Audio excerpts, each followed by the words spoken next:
일단 뭐 문학을 풀든 전체 세트를 풀든 보통 실력이 조금 없는 친구들이 그냥 1번부터 45번까지 차례대로 풀거든요. 이거는 조금 지양하는 편이 좋고, 그 문제의 순서를 자기 선호, 취향에 맞게 구성하는 게 중요한데, 일단 오늘은 문학만 놓고 본다고 하면은 저는 개인적으로 시가 소설에 비해 읽어야 될 텍스트도 적어서 좀 부담이 적고, 그래서 시간도 좀 소설보다는 적게 걸리는 것 같더라고요. 부담도 적고. 그래서 보통 시부터 먼저 푸는데, 그 이유는 문학이 총 4종류가 있잖아요.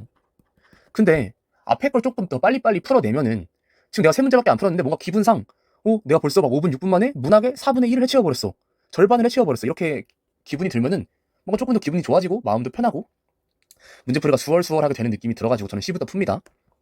자, 일단 이 현대시 3문제를 제가 먼저 한번 풀어본 다음에 왜 그렇게 풀었는지 설명을 한번 해보겠습니다. 일단 문제 먼저 풀고 올게요.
자, 일단 문제는 이렇게 풀었는데요. 43번 푸는데 살짝 조금 오래 걸린 것 같긴 하네요. 이 째깍째깍을 바로 못 찾아가지고. 일단은 먼저 순서를 설명하면 좋을 것 같은데요. 여기서 왜 이렇게 푸는지. 먼저 이 C에서 맨 처음에 표현상의 특징 물어보는 문제 있거든요. 표현상의 특징, 그러니까 어떤 표현법을 사용했는지 물어보는 문제인데, 이런 문제는 무조건 마지막에 푸는 거예요. 무조건. 이게 제가 고3들도 과외하는데 얘네들도 아직도 이걸 마지막에 안 풀고 차례대로 이렇게 푸는 애들이 있거든요. 근데 이러면 절대 안 돼요. 왜 얘를 맨 마지막에 풀어야 하느냐.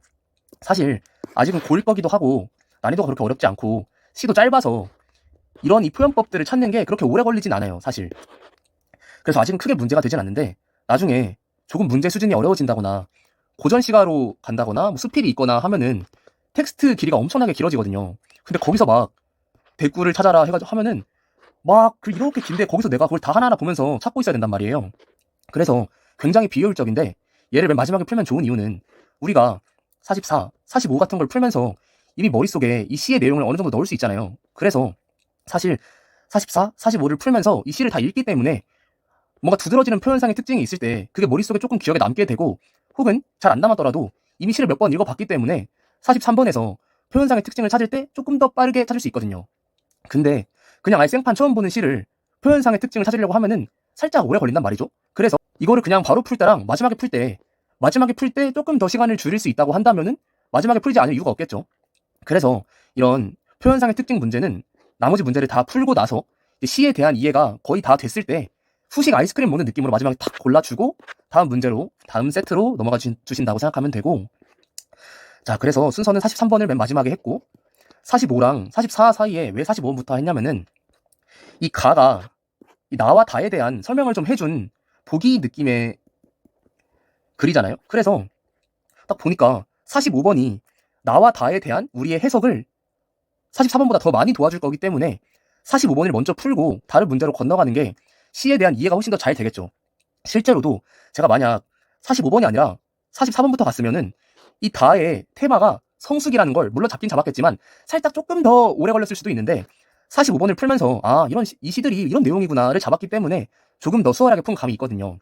그래서 문제는 그런 근거 안에서 45, 44, 43으로 갔고, 사실 웬만하면은 이런 시가 문학에서는 3점짜리 풀고 그 사이에 있는 문제들 풀고 마지막으로 이 표현상의 특징 문제 푸는 게 거의 무조건이라고 봐도 무방해요. 자, 다음에 이 가에서 우리가 얻어갈 게 굉장히 많거든요. 사실 제가 이걸 읽긴 읽었는데 그렇게 주의 깊게 읽진 않았던 이유가, 사실 얘를 우리가 글로 줬지만 우리가 이제 수능을 준비하게 되면은 뭐 수능이 아니더라도 모의고사를 이제 앞으로 등급을 잘 받으려면은 이 정도는 머릿속에 넣어두는 게 좋아요. 이제 이거는 이제 문학 개념어적 기본인데, 보시면은 자, 뭐 자연현상에 대한 화자의 경험을 감각적 이미지로 형상화를 한대요. 그리고 자연현상을 삶에 대한 화자의 인식과 같은 추상적 관념이 투영된 이미지로 재구성하기도 하는데, 자, 여기까지 보면은 저 추상적 관념이랑 구체적, 다음에 감각적이라는 단어들은 문학적으로 이제 상반된 의미를 가진다고 이해해주면 되거든요. 이게 무슨 말이냐면, 자, 이제 시에서 우리가 시인의 역할, 시인의 기능이 무엇이냐, 시인 머릿속에 어떤 관념적, 추상적인 개념들이 막 있을 거란 말이에요. 이제 그런 거 사실 우리한테 직관적으로 감각적으로 잘 와닿지 않는데, 왜냐면 눈에 보이지도 않고 우리가 오감으로 느낄 수는 없으니까 이제 그런 것들을 비유와 상징 같은 것을 통해서 감각적이고 추상적으로 만들어서 우리에게 좀 더 와닿도록 하는 것이거든요. 예를 들어보자면 뭐 세월이라는 추상적이고 감각적인 단어가 있다고 쳤을 때 우리가 이걸 오감으로 느끼진 못하잖아요. 근데 이거를 시인이, 뭐 시인이 아니더라도 사실 우리가 많이 쓰는 비유긴 한데, 세월이 물 흐르듯이 지나갔다라고 한다면은 이제 세월을 물 흐르듯이 시각적 이미지에 비유함으로써 세월이라는 개념을 우리가 조금 더 구체적이고 감각적으로 받아들일 수 있게 바꿔준 거죠. 이거 잘못 썼네요. 이거 구체적인데 추상적은 저기 위에 있어야 되죠. 자, 그래서 이런 식으로 시인이 관념적이고 추상적인 개념들을 비유와 상징을 통해서 감각적이고 구체적인 언어로 바꿔준다고 생각하시면 돼요. 이 감각적은 여기서 오감으로 느낄 수 있는 것들, 그 외에 시각, 미각, 촉각 이런 것들 말이죠. 자, 그래서 이게 다 제 머릿속에 있던 내용이기 때문에 그렇게 중요하게 읽진 않았고, 이 정도는 머리에 넣어두시는 게 좋아요. 자, 이 아래 내려가 보면은 운동성이나 방향성이 상반된, 사실 전 여기서 이미 상승, 하강 이미지가 두 개 다 나오겠구나 대비돼서 이거를 느낀 게, 이렇게 말할 만한 것이 사실 요게 제일 크거든요. 무조건 이거거든요. 다음에 이러한 변화들은 함께 화자의 심리 변화나 내적 사유, 즉 그냥 화자의 내면 세계를 드러내준다는 거겠죠. 화자의 심리, 내면. 자, 가는 이 정도 읽어주면 굉장히 좋을 것 같고, 이 내용들은 이제 여기서 알아두고 가시면은 굉장히 도움이 많이 되실 거예요. 이게 바로 45번 풀이에 연결이 되는데, 자, 제가 45번에 어떻게 풀었냐면 여기서 얻어갈 게 꽤 많거든요. 자, 일단 1번은 뭔가 어떤 벌레 소리가 찾아오는데 설레이는 소리라고 하니까 충분히 화자의 기대라고 할 수 있겠고, 다음에 소리니까 청각적 이미지가 맞겠죠. 1번은 무난하게 맞다고 보시면 될 것 같고, 2번 보니까 뭔가 마루나무가 좀 성장하고 있어요. 그치? 뭐 키우고 있고 불리고 있고. 그런데 일단 제목이 성숙이에요. 그죠? 성숙. 뭔가 잘한다. 그러면은 삶에 대한 화자의 인식이 나무의 생장이 투영된 것이겠군. 이거 아마 성숙 아닐까요? 성숙. 삶에 대한 화자의 인식이. 그리고 제목부터 성숙인 이상 이 시가 삶에 대한 화자의 인식을 안 담고 있기가 오히려 어렵거든요. 그래서 충분히 저 성숙에 대한 화자의 생각을 나무의 생장에 투영된 것이겠다고 판단을 했고, 다음에 3번은 일단 보니까 이 말 그대로 나와 있고, 다음에 떨구고 고개 들다, 하강, 상승, 이건 뭐 맞겠죠? 다음에 대비를 통해도 맞고, 삶에 대한 화자의 내적 사유, 삶에 대한 화자에 대한 삶의 인식, 이거 똑같은 말이죠. 방금 2번에서 말한 거랑. 그래서 얘도 무난히 맞다고 할 수 있겠고, 사실 이 시에서 삶에 대한 화자의 인식이 안 드러나기가 어려운 거죠, 오히려. 자, 4번은 손이 시리다, 촉각 맞고, 소리, 청각 맞고, 싸대기를 후리는 시각 맞고, 싸늘한 손 촉각 맞고. 참고로 시각적 이미지는 시에 100% 존재한다고 보시면 돼요. 사실 모든 것이 시각적 이미지인데, 왜냐면은 우리가 뭐 어떤 시어를 보든, 뭐 싸대기를 후리다를 보든, 석양을 보든, 우리 마음속에 그 심상이 그려지잖아요. 그 석양의 이미지가 그려지고, 그 싸대기를 후리는, 그 김치 싸대기를 후리는 그 이미지가 머릿속에 딱 각인이 되기 때문에, 시각적 이미지는 100% 시에 무조건 존재하는 거고, 같은 논리로 감각적 이미지, 시각적 이미지가 감각적 이미지이기 때문에 하위 개념이죠. 그래서 감각적 이미지도 100% 존재한다라고 봐주시면 돼요.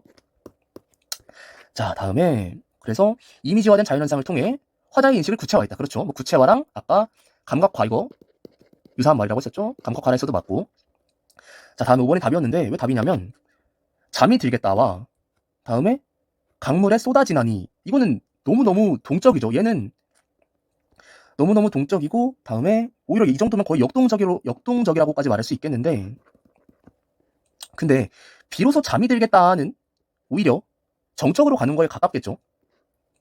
그래서 앞부분이 틀렸다고 봐서 5번을 골랐고, 다음에 44번으로 갔는데, 자, 얘는 하나하나 이렇게 파고 있다기보다는 전체적인 틀을 좀 봐가지고 얘가 답이 됐는데 싶은 선들을 좀 파주는 게 좋거든요.